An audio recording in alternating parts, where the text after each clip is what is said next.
6:30, the number of mothers dying during or shortly after giving birth are now settling back down to pre-pandemic levels. Still, health officials are watching that rate rise again and again, more than doubling in the last 20 years.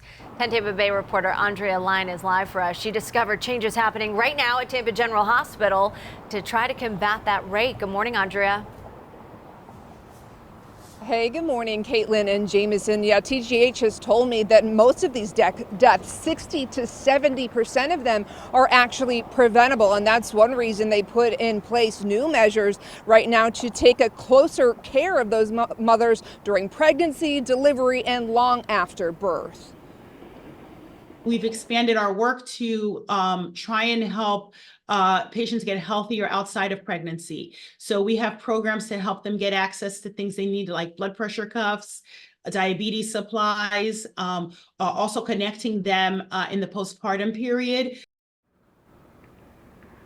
And that's because maternal deaths, they're included in that 60-day period after having the baby. It's when most of those moms are dying, and that's when mental health and complaints really need to be closely monitored, doctors say. So TGH says making sure those doctors recognize certain conditions in pregnancy or labor right away is important. Also, preliminary data from the Center for Disease Control shows about 680 women died last year during pregnancy or shortly after having their child, which is actually down from the pandemic when more than 1,000 women a year were dying during COVID-19. Still, though, those numbers have been climbing for decades. Local midwives here, too, paying attention, like Charlie Young, alarmed by the climbing maternal deaths and the racial disparities found inside of these numbers. Now, the CDC reports more than 2/3 more Black mothers are dying compared to white or Hispanic women, and something Charlie says she's fighting fatalities like this by focusing on a one-on-one personal approach and healthier outcomes.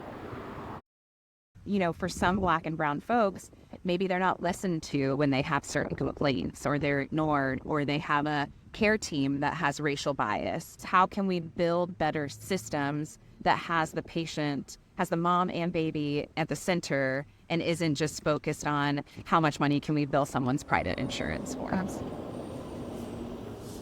I also dug into local numbers, and the newest numbers that we have from Florida Department of Health and the charts in 2022, Hillsborough County actually rising above, having more deaths per 100,000 people with a rate of 34 out of 100,000 in 2022. The state only with a rate of 15. So troubling numbers there, Caitlin.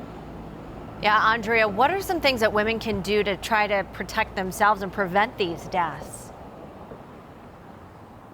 Well, according to the March of Dimes, they're recommending a low dose of aspirin to prevent things like preeclampsia, which can be fatal for pregnant mothers and during delivery, but also just really advocating for your own health, because moms who are older are now having children, and they really say just truly advocating for your mental health, your physical health as well. Live in Hillsborough County, Andrea Lyon, 10 Tampa Bay. Andrea, thank you. The state insurer